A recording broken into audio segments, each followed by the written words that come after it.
아멘. 샬롬.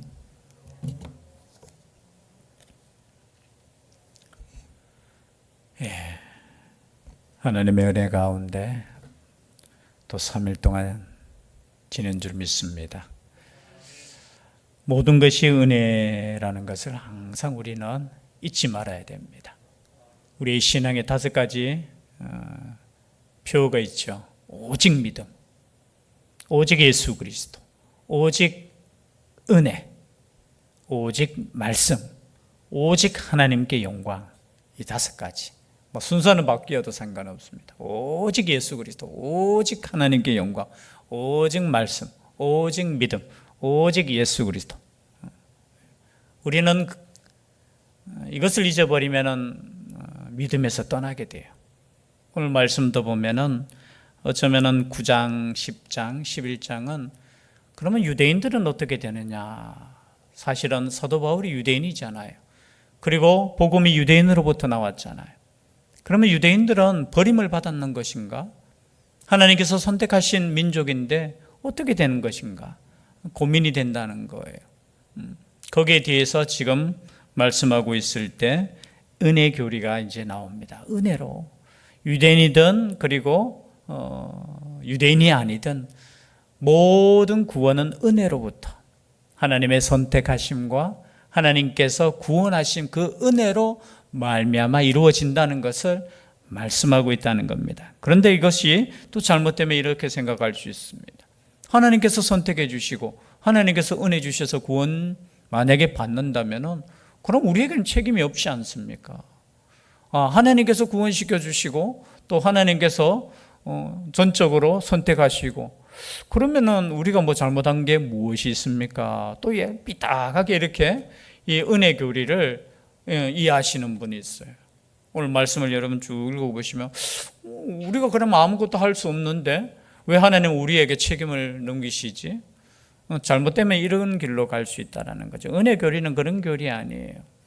하나님의 전적인 은혜를 생각하라는 거예요. 하나님, 우리의 힘으로 우리의 능력으로 구원받은 것이 아니라 하나님의 전적인 선택, 우리가 잘나서 선택한 것도 아니고 하나님의 그 주권적인 그 은혜의 선택에 의해서 우리가 구원함을 받았기 때문에 감사해야 된다는 거예요. 생각이 다르잖아요. 그죠? 한쪽으로 가면 정말 감사한 거. 나는 구원받을 수 없는 존재인데 하나님의 그 선택하심으로 인해서 내가 구원받았으니까 얼마나 감사할까. 그런데 반대로 가면 하나님이 나는 선택 안 받았는 거지. 가끔가다 그렇게 이야기하는 거죠. 하나님께서 선택하시면 언젠가는 나를 변화시키겠지. 그런 뜻 아니에요. 그렇죠? 그래서 오늘 1절 말씀부터 지금 말씀하고 있는 것이 내가 그리스도 안에서 참 말을 하고 거짓말을 아니하노라. 나에게 큰 근심이 있는 것과 마음에 그치지 않는 고통이 있는 것을 내 양심이 성령 안에서 나와 더불어 증언하노니. 지금 사도 바울은 가슴에 큰 근심이 있다는 거예요. 그리고 큰 고통이 있다라는 거예요. 그 근심이 무엇이겠습니까? 복음 전하는 자의 근심이 뭐겠어요? 하나님의 일꾼의 근심이 뭐겠습니까? 생명이잖아요. 구원이잖아요. 목회자의 근심은 딴 거 없어요. 사실은 돈 문제 아니에요. 그리고 육신적인 문제도 있겠지만 질병의 문제 여러 가지도 다 있겠지만 영혼 구원의 문제예요. 영혼 구원. 지금 사도 바울도 지금 같은 유대인이 하나님을 떠나 있다는 거예요. 유대인이 어떻게 해요? 예수 그리스도를 믿지 않고 지금 구원에서 멀어져 있다는 거예요. 그러니까 얼마나 근심이 되고 여러분 고통이 있겠습니까? 그렇지 않습니까? 내가 사랑하는 사람이 하나님을 믿지 않을 때 얼마나 그것이 아픔이고 힘든 겁니까? 그러니까 큰 근심과 고통이 있는데 이것이 뭡니까? 3절에 보니까 나의 형제 곧 골육의 친척을 위하여 내 자신이 저주를 받아 그리스도에게서 끊어질지라도 원하는 바로라. 다른 말로 표현하면 만약에 유대인 나의 동족이 구원받을 수만 있다면 내가 그리스도에게 저주를 받아도 좋겠다라는 거예요. 얼마나 여러분 저주를 받아 그리스도에서 끊어질지라도 만약에 누군가가 구원받을 수 있다면은, 내 사랑하는 골육 친척이 구원받을 수 있다면은 내가 그렇게 하고 싶다라는 거예요. 이게 진짜 사랑이지. 이게 진짜 사랑 아니겠습니까? 여러분, 예수 그리스도에서 끊을 수 없다고 했잖아요. 앞에 보니까 8장 39절에도 높음이나 기쁨이나 다른 어떤 피조물이라도 우리를 우리 주 그리스도 예수 안에 있는 하나님의 사랑에서 끊을 수 없으리라. 아니, 하나님의 사랑에서 끊을 수 없는 그 사랑조차도 만약에 내가 끊기고 만약에 나의 동족이 구원받을 수 있다면 그렇게 하겠다는 거예요. 여러분, 구약시대에 모세가 그렇게 하지 않았습니까? 출애굽기 32장에 보면은 모세의 중보기도가 나와요. 모세가 십계명을 받으러 올라갔을 때 밑에서는 뭘 만들었습니까? 송아지 우상을 만들었잖아요. 하나님께서 얼마나 분노가 있었으면 당장 내려가라고, 모세야 내려가서 보라고. 그 잠깐 사이에 어떻게 해요? 우상을 만들어 놓고 저것을 하나님이라고 섬기고 있는, 그래서 내가 저 다 멸하겠다라고 했을 때 모세가 중재자로 쓰잖아요. 하나님, 나의 이름을 당신의 책에서 지우더라도 용서해 달라고. 그때 처음으로 이제 책이 나와요. 생명책이 나와요. 만약에 내 이름을 당신이 그 책에서 그냥 만약 지워주시고 이들은 용서해 달라고. 그때 하나님께서 말씀하셔요. 아니다, 내가 용서는 해주는데 만약에 자신의 죄에 의해서 내가 지우겠지, 그렇게는 하지 않겠다라고 말씀하셔요. 그래서 용서해 주셔요. 용서해 주셔요. 여러분, 예수님도 마찬가지 아니겠습니까? 자신이 저주를 받아서 온 인류가 구원받는다면 그것을 선택했다는 거예요. 스스로 저주를 선택했다는 거예요.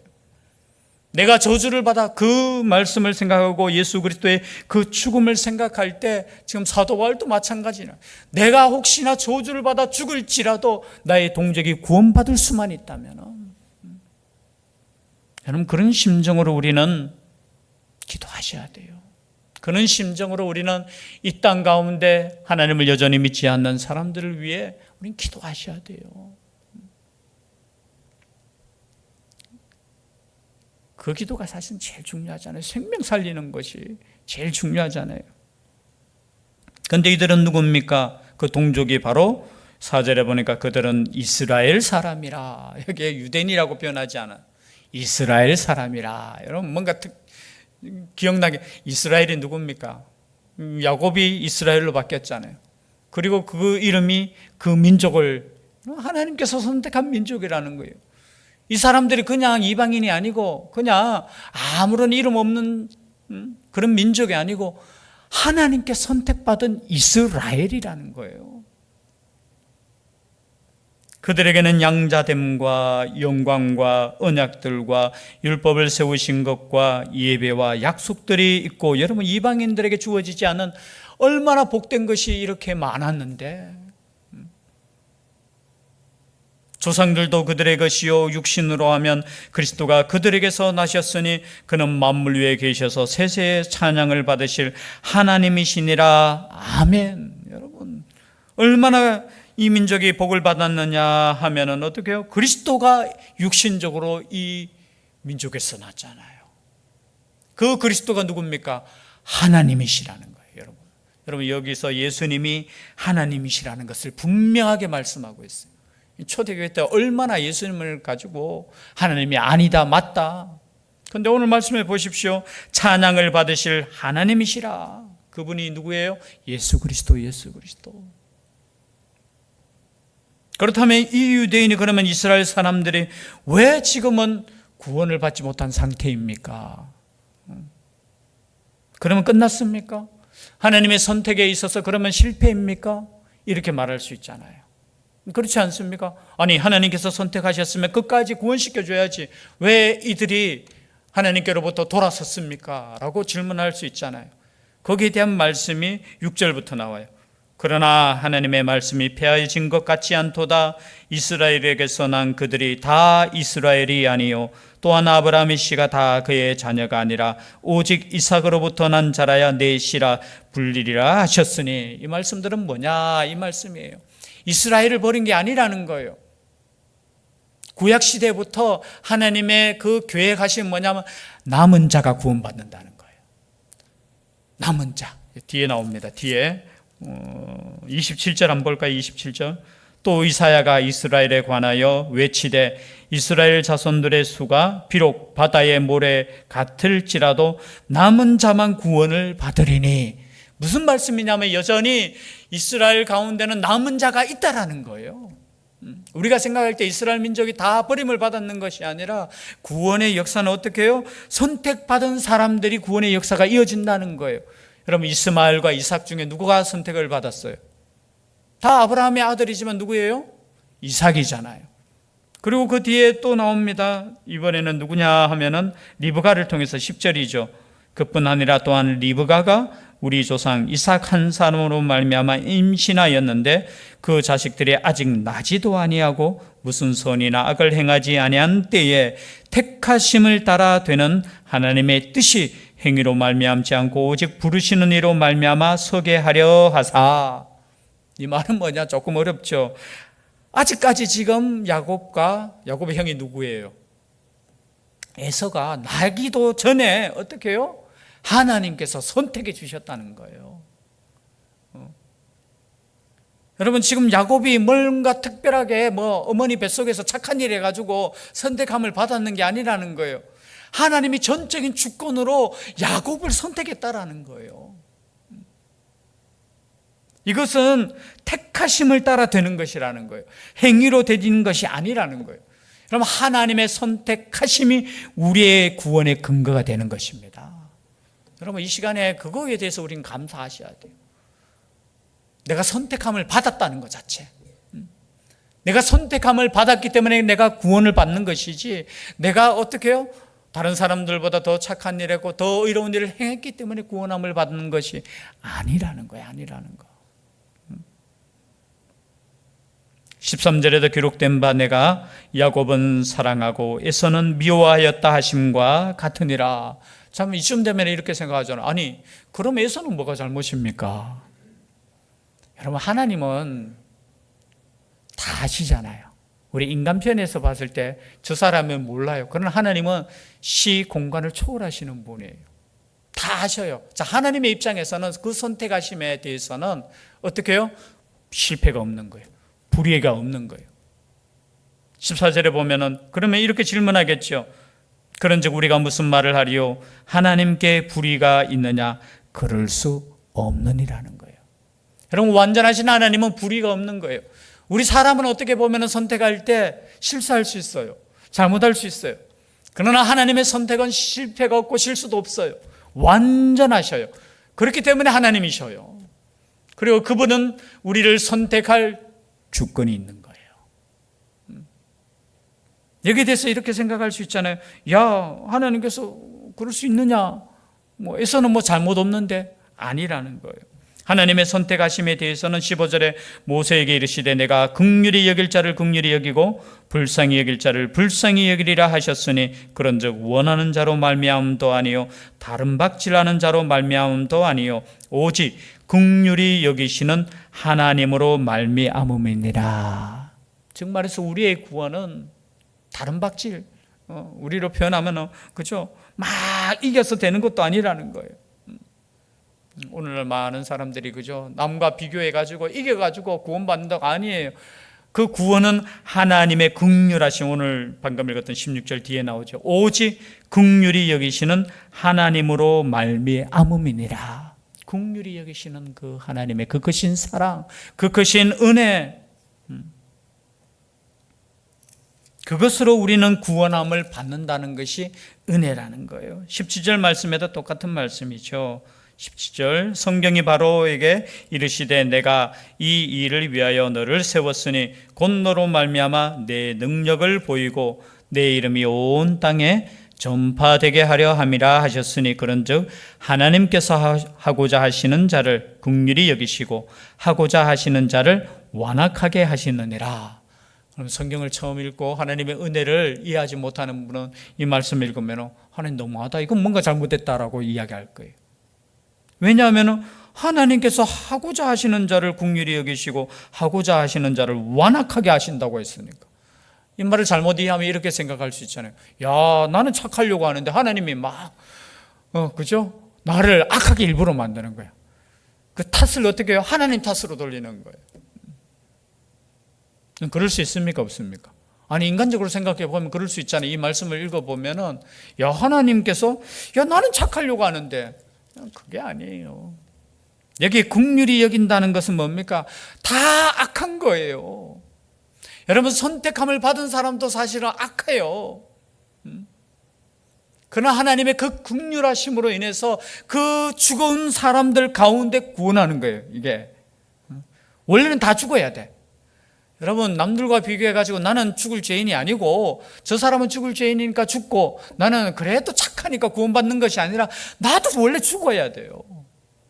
그 죽음 가운데 하나님의 그 크신 은혜로 구원함을 받았는 거예요. 그런데 이 구원함은 하나님은 다 구원받기를 원하시는 거예요. 다 구원받기를 원하시는데 그것을 거부한다는 거예요. 거부한다는 거. 그러면 이쯤 되면 제가 방금 말씀드렸듯이 질문하겠죠. 혹 네가 내게 말하기를 그러면 하나님이 어찌하여 허물하시느냐, 누가 그 뜻을 대적하느냐 하리니. 야, 그러면은 우리는 잘못 없지 않습니까? 이렇게 생각할 수 있잖아요. 이것만 보면은 아니에요. 하나님께서 우리에게 자유라는 것을 주셨어요. 정확하게 따지면은 자유의지를 주셨잖아요. 자유의지를 주셨다는 것은 우리에게 책임이 있다라는 거예요. 여러분, 그 책임에 대해서 지금 묻고 있는 거예요. 그렇다면 우리는 하나님께서 야, 너 잘못이야 이렇게 말할 수 없지 않습니까? 그때 이야기합니다. 20절이죠. 이 사람아, 내가 누구이기에 감히 하나님께 반문하느냐? 지음을 받은 물건이 지은 자에게 어찌 나를 이같이 만들었느냐 말하겠느냐. 여기서 지금 하나님의 주권에 대해서 말씀하고 있어요. 우리 편히 봤을 때는 하나님 이럴 수 있습니까? 라고 말할 수 있지만 하나님의 그 주권하심에 따라 주권에 의해서 그 만드시는 분에 의해서 충분하게 만들 수 있다는 거예요. 21절에 너무나 유명한 말씀이죠. 토기장이가 진흙 한 덩이로 하나는 귀히 쓸 것을 하나는 천히 쓸 것을 만들 권한이 없느냐. 여러분, 주권이 누구에게 있다고요? 하나님께 있다라는 거예요. 여러분, 믿음의 출발은 여기서부터 출발하셔야 돼요. 하나님께서 우리의 모든 것을 만드셨다라는 것을 인정할 때 믿음이 출발하는 거예요. 안 그러면 어떻게 해요? 이렇게 생각하죠. 하나님 왜 그러십니까? 우리는 잘못이 없는데 아니에요. 하나님의 그 행하심에 대해서는 우리는 말할 수 없어요. 그 행하심에 대해서는 우리는 말할 수 없다라는 거예요. 그것이 하나님의 주권이에요. 어쩌면 내 편에 봤을 때는 여러분 그 주권을 인정하셔야 돼요. 예를 들어서 나는 그 주권을 인정하지 않겠어. 나는 그래서 내 마음대로 살겠어. 그게 아니에요. 그 주권을 인정함으로 말미암아 어떻게 해요? 내가 하나님께 순종하고 복종할 수 있는 거예요. 우리 생각에는 이렇게 말할 수 있어. 그럴 수 있습니까? 우리를 편하면 이런 거잖아요. 하나님 뭔데요? 이렇게 말할 수 있잖아요. 뭐긴 뭐야? 내가 내일을 만든 창조주지. 여러분 혹시 밀가루 반죽 해가지고 요즘은 안 하죠. 반죽해서 수제비도 만들어 먹을 수 있고 또 뭐도 만들어 먹을 수 있어요? 칼국수도 만들어 먹을 수 있어요. 요즘은 사가지고 이렇게 하니까 그죠? 반죽도 다 되어 나오잖아요.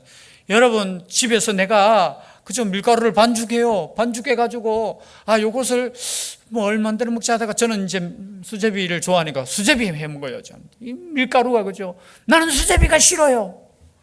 나를 칼국수 만들어 주세요. 말도 안 되는 소리죠. 내가 지금 수제비 먹고 싶어서 지금 반죽하는데 마찬가지예요.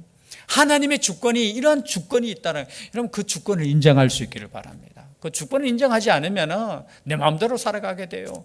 믿음도 내 마음대로 믿음이 돼요. 하나님을 내 마음대로 한다고 생각해요. 아니에요. 여러분 보십시오. 만들 권한이 없습니까? 있잖아요. 22절 말씀에도 만일 하나님이 그의 진노를 보이시고 그의 능력을 알게 하고자 하사 멸하기로 준비된 진노의 그릇을 오래 참으심으로 관용하시고, 여러분 이 말씀을 참 보세요. 진노의 그릇을 만들었다 할지라도 오랫동안 참으시고. 여러분 참다는 뜻은 뭐예요? 돌아오라는 거예요. 돌아오라는 거. 돌아오면 된다는 거예요. 그리고 23절에 또한 영광받기로 예비하신 바 긍휼의 그릇에 대하여 그 영광의 풍성함을 알게 하고자 하실지라도 무슨 말을 하리요? 이 그릇은 우리니 곧 유대인 중에서 뿐 아니라 이방인 중에서도 부르신 자니라. 여러분 이 말씀이 사실은 24절이 9장의 저는 핵심 구절이라고 봐요. 결론은 뭐냐? 이방인이든 유대인이든 모든 사람이 하나님의 부르심을 받은 긍휼의 그릇이라는 거예요. 우리가 잘나서 구원받았는 것이 아니라 우리는 긍휼하심을 입은 그릇이라는, 긍휼이 뭡니까? 불쌍히 여김을 받아서 구원받은 그 말씀을 지금 하고 싶은 거예요. 하나님께서 너희들은 다 긍휼하심을 받은 이스라엘 사람이든 유대인이든 할 것 없이, 그리고 이스라엘 또 너희들 포기하지 마, 남은 자가 있어. 그 말씀을 지금 하고 있는 거예요. 아까도 읽었지만요, 27절에 또 이사야가 이스라엘에 관하여 외치되 이스라엘 자손들의 수가 비록 바다의 모래 같을지라도 남은 자만 구원을 받으리니 주께서 땅 위에서 그 말씀을 이루고 속히 시행하시리라 하셨느니라. 즉 말해서 유대인을 버리신 것이 아니라는 거예요. 이스라엘을 버린 것이 아니라 남은 자가 구원받을 사람이 있다라는 거예요. 이방인들도 마찬가지예요. 이방인들 가운데 하나님의 긍휼하심을 따라, 은혜를 따라, 믿음을 따라 구원하심을 얻은 백성들이 있다라는 거예요. 동일하다는 겁니다. 동일하다는 거. 한 절만 더 하겠습니다. 그렇다면 왜 선택을 받은 이스라엘이 왜 실패했습니까? 거기에 대한 말씀이 있어요. 30절부터 33절까지인데요. 30절, 그런즉 우리가 무슨 말을 하리요?